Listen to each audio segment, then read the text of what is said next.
Bienvenidos, bienvenidas a una nueva edición, a un nuevo capítulo del podcast de jardinería y paisajismo. Yo soy Claudio Dorato y en este espacio comparto contigo tips, trucos, estrategias y noticias del mundo de las plantas para que puedas tener tu jardín más lindo cada día.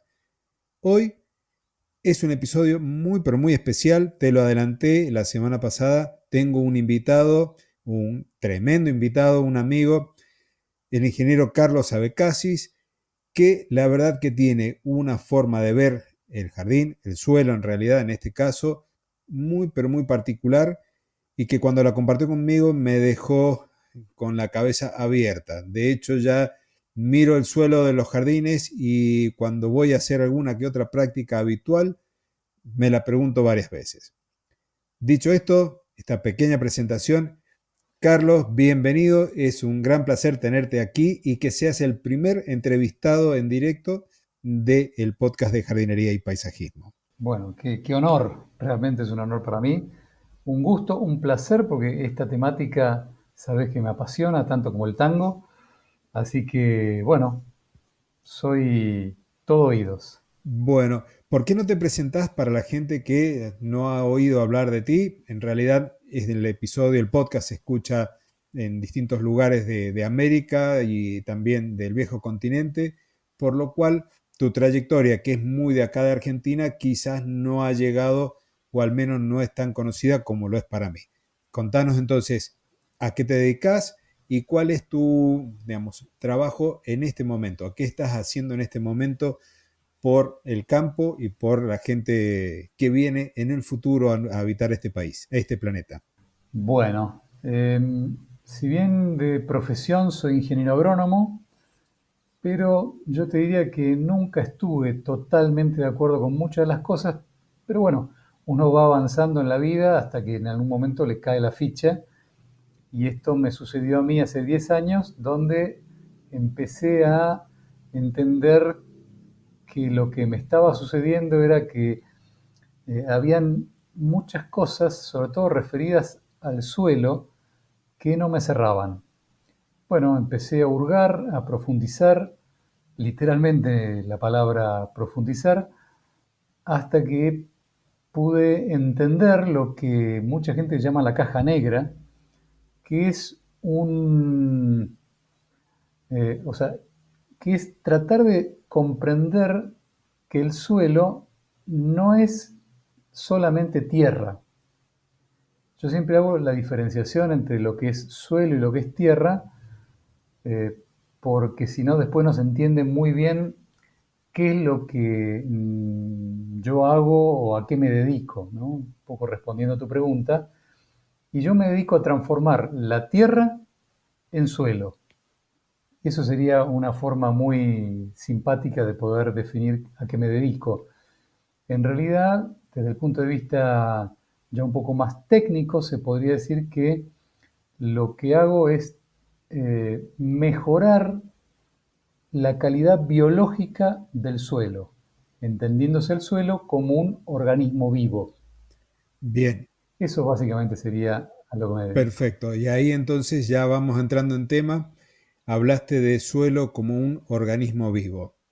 Y es lo que vos estás haciendo. Estás llevando lo que es la tierra, que es algo inerte, a un elemento vivo que permite o posibilita el desarrollo y el crecimiento de las plantas. ¿Por qué un suelo está vivo? ¿Qué es lo que le da esa característica? Bien, yo siempre hago la comparación con el humano, que es quizá lo más fácil que nosotros tenemos, lo más accesible y didácticamente me parece muy piola poder compararlo, ¿no? O sea, nosotros en realidad somos una parte orgánica y una parte mineral, se podría decir. ¿Mm? O sea, la parte mineral se le dice a toda la estructura ósea, o sea, los huesos, y la parte orgánica sería todo el resto. De alguna manera podríamos separarlo así. Es bastante más complejo el tema y todo lo que voy a hablar puede ser 100 veces más complejo, pero lo voy a tratar de hacer fácil para que cualquier persona que esté escuchando en este momento pueda entender. De la misma manera que nosotros no somos solamente esqueleto, O sea, para que ese esqueleto en última instancia se pueda mover, necesitamos músculos, necesitamos células, necesitamos muchas cosas. Y además, y acá viene un poco lo curioso, que es lo que la gente en general no conoce, es que esas células eh, son solamente una pequeña parte de nuestro cuerpo. En realidad, desde el punto de vista cuantitativo, nuestro cuerpo es 10 veces más microorganismos que células propiamente. Este dato es de altísimo impacto si uno llega a entender lo que estoy hablando. Dicho de otra forma, nosotros somos 10% células y 90% microorganismos. ¿Qué son los microorganismos? Son bacterias, hongos, virus, bueno, etc. Hay muchos tipos de microorganismos que conforman nuestro organismo y que no están en nuestro cuerpo, sino que son nuestro cuerpo. Sin ellos no podríamos ser nosotros. Incluso hasta se podría llegar a ser como la huella digital. Se podría reconocer a una persona por ese microbioma que tenemos. ¿Mm? O sea que, en definitiva, repito, no está en nuestro cuerpo, sino que esos bichos son nuestro cuerpo. Bueno, de la misma forma, el suelo tiene una relación muy parecida a nuestro cuerpo. O sea, es una parte mineral, que sería toda la parte de arena, arcilla, limo, ¿sí? Y una parte no mineral, que sería todo el resto, toda la parte orgánica, y dentro de esa parte orgánica, una enorme cantidad corresponde a estas, también son células, porque en definitiva los microorganismos no dejan de ser células, ¿sí? Que tienen cientos de funciones diferentes y que están permanentemente activas en ese suelo. O sea que, para ser breve, un suelo es una combinación entre la parte ósea o la parte mineral y la parte biológica, en este caso, o orgánica, que es lo que hace que toda esa parte mineral justamente termine siendo disponible para las plantas. ¿Qué quiere decir esto? Que una planta no puede alimentarse, o sea, no podría existir en realidad, pero bueno, no puede alimentarse sin la existencia de esta microbiota que es hongos, bacterias, actinomicetes, algas, etcétera, etcétera, que forman todo ese entramado y que hacen que una planta no solamente pueda vivir, sino que además pueda estar saludable. Porque un suelo puede estar vivo, pero puede estar enfermo al mismo tiempo, igual que nosotros. Entonces, en ese caso, un suelo vivo pero enfermo va a dar plantas enfermas. Esta sería un poquito la concepción rápidamente. Podríamos hablar horas de esto, pero bueno, creo que con esto queda más o menos claro de qué estamos hablando. Carlos, entonces, a partir de lo que estabas comentando sobre el suelo y antes sobre el organismo nuestro, podríamos decir que cada suelo tiene una huella digital, salvando las distancias, muy específica y que si yo estoy tomando un suelo de un lugar y me lo llevo a otro, que es lo que se acostumbra acá en Mendoza, por ahí nivelar o traer tierra para jardín, que le llamamos, estamos llevando esa huella digital de un lugar a otro y estamos mezclando estos grupos de microorganismos. ¿Es así? Sí, es una buena pregunta esa, porque si bien eso es absolutamente cierto, en general todavía es eh, de mayor impacto de lo que uno cree pasar tierra de un lado al otro. ¿En qué sentido? Como decías vos recién, ¿no? O sea, cada suelo es un organismo vivo único, así como cada persona, cada planta es un organismo vivo único. No hay dos iguales, no hay dos fracciones de suelo iguales. Pueden ser similares, pero no iguales. Entonces, el suelo, en realidad, durante todo su desarrollo, se va estructurando, así se llama desde el punto de vista técnico, ¿no? O sea, un suelo al principio era tierra, pero gracias a la acción microbiana, la acción del agua, la acción del clima, se fue estructurando, se fue formando esos poros que siempre los productores y los que hacen jardinerías pagan oro por ello. ¿tá? Esos poros se van generando a partir de todo un desarrollo que tiene que ver con, bueno, con un proceso bioquímico bastante profundo, que tiene definitivamente su acción primordial, toda esta parte que yo hablé antes de la microflora y microfauna, que son esas células que hacen todo esto, son como albañiles que construyen esos poros. ¿tá? Entonces, una vez que está construido una estructura de un suelo, recién ahí las plantas pueden desarrollarse correctamente. Ahora, si esa estructura se rompe, justamente, yo al agarrar tierra de un lugar, ya estoy rompiendo esa estructura. Y además tiene una genética propia. Entonces, tiene dos problemas si yo llevo esa tierra de un lugar al otro. Primero, rompí totalmente la estructura, o sea que los poros desaparecieron, y además estoy llevando una microflora y microfauna que estaba de alguna manera adaptada a un lugar y la estoy llevando a otro que puede ser totalmente distinto y le va a llevar mucho tiempo poder adaptarse si es que se adaptan. Vamos a poner dos casos extremos para que se entienda lo que estoy diciendo. Yo llevo la tierra de un, por ejemplo, de la Antártida al Ecuador, para ser un extremo, ¿no? Y bueno, esa tierra ya estaba adaptada, toda la microfauna, microflora estaba adaptada a ese clima y de repente yo la llevo a otro totalmente distinto, donde la lluvia también es diferente, donde la calidad, incluso el pH, todo cambia. Bueno, eh, es un desequilibrio, es un desarreglo bastante importante que va a llevar mucho tiempo e incluso puede que no se adapte nunca.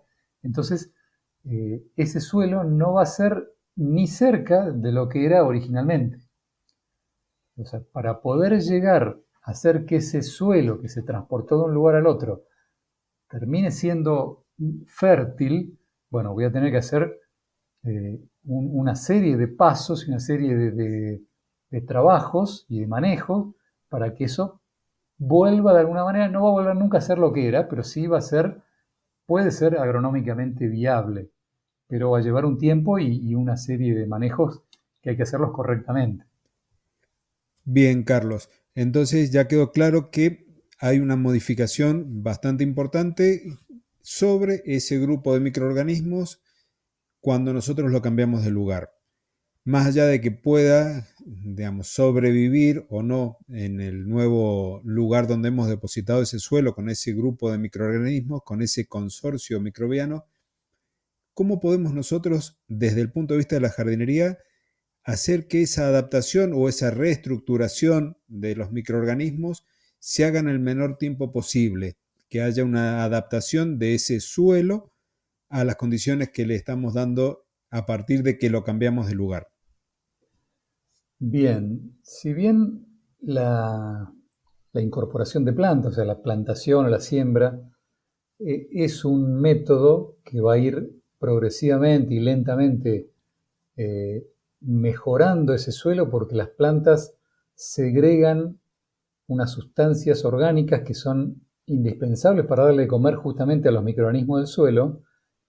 El problema es que si lo hacemos solamente con plantas, corremos el grave riesgo de que las plantas no se adapten, o sea, no tengan, como el suelo todavía no está desarrollado, no está maduro, corremos el riesgo de que las plantas no se puedan adaptar bien y terminen enfermándose o directamente muriendo. Entonces, lo ideal, a veces lo ideal no siempre es lo que se puede hacer, pero desde el punto de vista técnico, lo ideal es incorporar distintas materias orgánicas, principalmente, o sea, si yo tuviera que decir, bueno, ¿cuál es lo mejor que se puede agregar? Son sustancias compostadas, o sea, materia orgánica compostada. No poner guano o poner ese tipo de enmiendas orgánicas que no están transformadas. no porque el guano sea malo o sea bueno, sino porque el guano, para poder ser útil, necesita ser compostado. Entonces, lo ideal siempre es poner materia orgánica que ya esté compostada, o sea, esté transformada en humus. Ese sería el concepto, si se quiere, técnico correcto, ¿eh? O sea, que esté humificado, y de esa manera se puede acelerar todo el proceso. ¿Mm? Por supuesto que hay otras maneras. Nosotros trabajamos incorporando consorcios microbianos, como vos mencionaste antes, de manera líquida, y después le agregamos otra serie de elementos, justamente humus líquido y otras sustancias orgánicas líquidas al suelo, como para poder llegar a hacerlo en forma más rápida, porque el compost tiene el problema del tiempo. A veces lograr compostar bien algo lleva mucho tiempo y mucho espacio también físico, que, bueno, no cualquiera a lo mejor está en condiciones, o también la forma de esparcirlo en un suelo. Si uno tiene unas macetas no hay problema, pero si uno tiene, no sé, media hectárea, una hectárea de jardín y tiene que poner compost, bueno, es todo un tema, todo un tema. O sea, insisto, hay muchas maneras, pero el concepto básico es lograr incorporar sustancias compostadas a un suelo para poder catalizar el proceso de hacerlo más rápido. Perfecto. Y eso me lleva a pensar, estamos hablando siempre de elementos del tipo orgánico. ¿Qué pasa cuando nosotros en un jardín aplicamos un fertilizante, un herbicida, un insecticida, ya sean orgánicos o inorgánicos? Si lo hacemos con orgánicos va a ser mucho mejor, si lo hacemos con inorgánicos evidentemente no sería tan propicio, pero al final, y si nosotros usamos más de las dosis recomendadas, no importa qué producto estemos utilizando, las consecuencias estimo que son las mismas.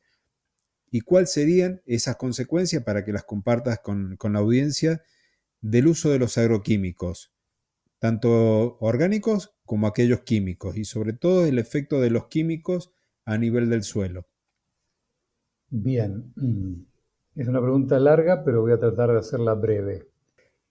Primer dato, no es exacto la palabra orgánico e inorgánico en esa situación, o sea, lo que vos me estás mencionando. Bien. Uh-huh. eh, Hay que distinguir bien que cuando uno habla de moléculas orgánicas, está hablando de moléculas que están compuestas por carbono, hidrógeno, oxígeno y nitrógeno principalmente.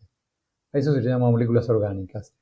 Pero hay muchas moléculas orgánicas que son dañinas para el sistema, con lo cual, o sea, uno no podría solamente diferenciar que orgánico es lo bueno e inorgánico es lo malo. ¿Mm? Digo, para hacerlo técnicamente correcto. Bien. Lo que sí yo entiendo claramente a qué te referís vos. Uh-huh. O sea, vos cuando hablas de moléculas orgánicas estás refiriéndote a sustancias que son naturales, para llamarla mejor. ¿Mm? Porque hay orgánicas de síntesis química y eso Correcto. no necesariamente es bueno. O sea, que yo podría decir que las moléculas de síntesis química en general tienden a perturbar el sistema suelo-planta. ¿Mm? Depende también mucho de qué tipo de sustancia estamos aplicando y depende mucho de qué dosis también estamos usando. Yo no me atrevería a decir que lo de síntesis química es malo y lo otro es bueno.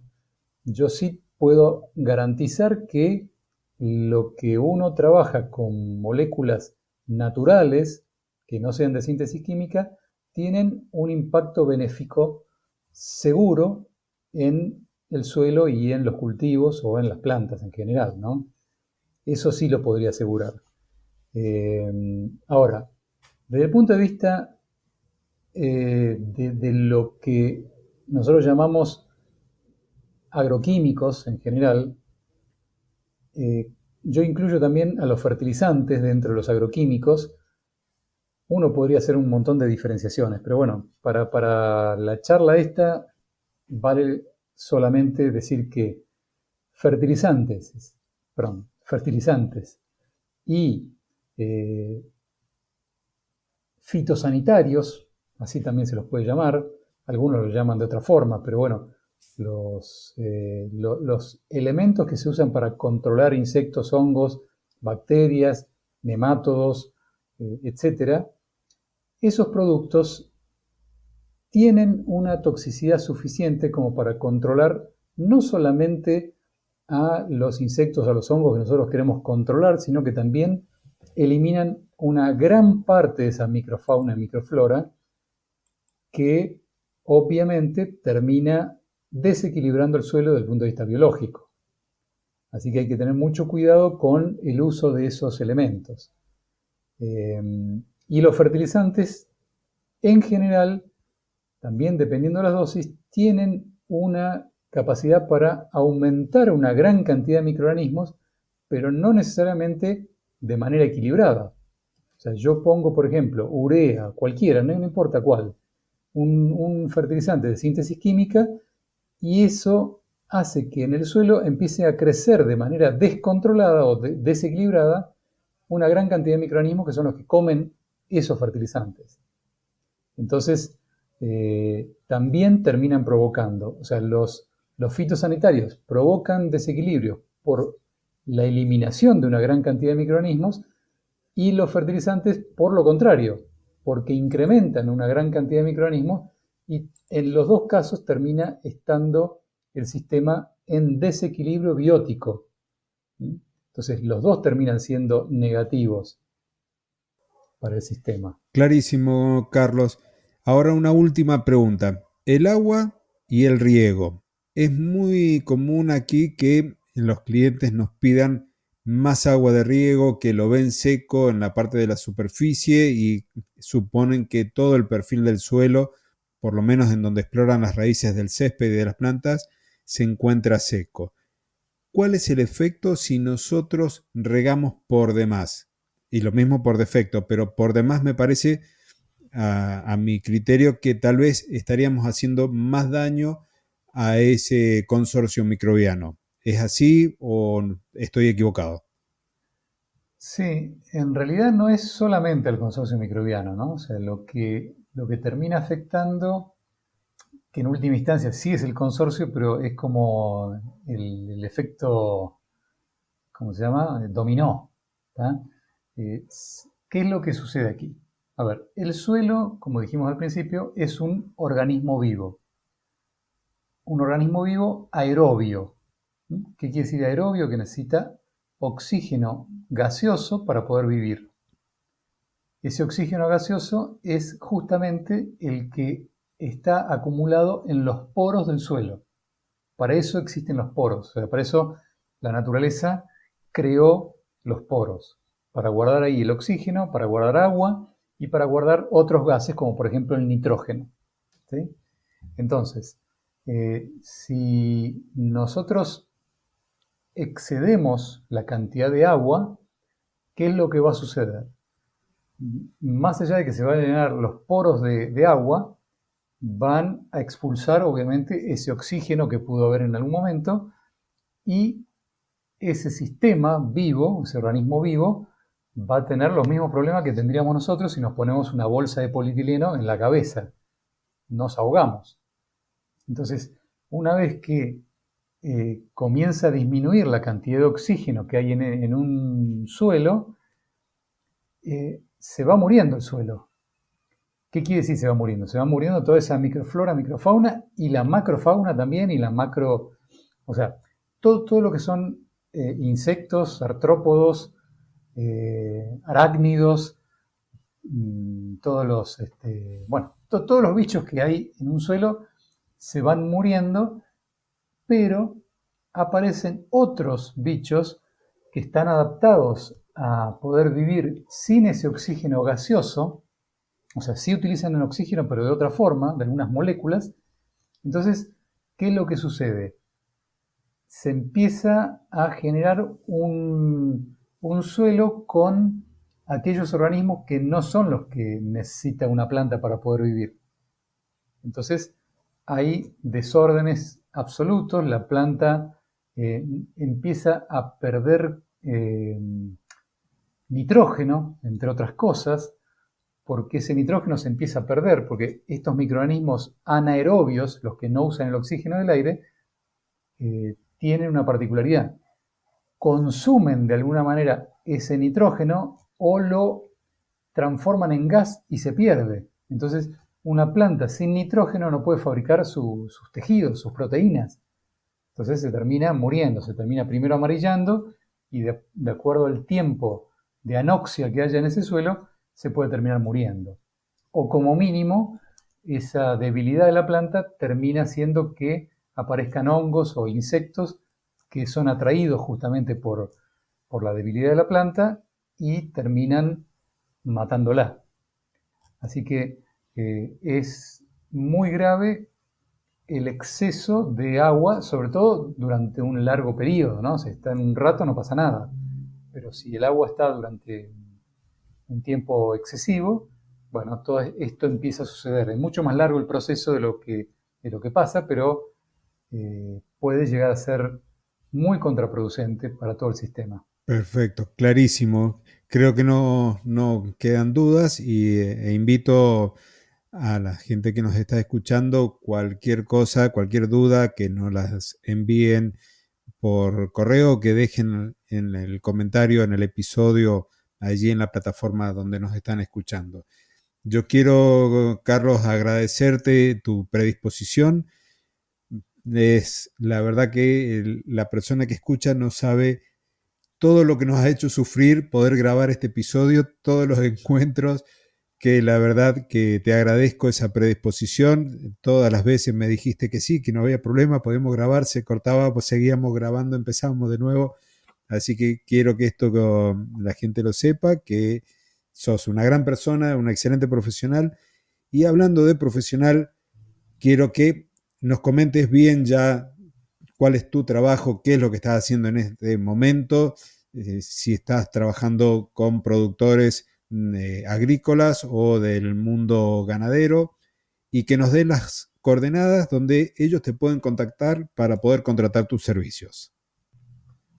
Bien, bueno, mi trabajo actual, yo vivo en Mendoza, que es una ciudad muy bonita y una provincia muy bonita que está cerca de la cordillera de los Andes en Argentina.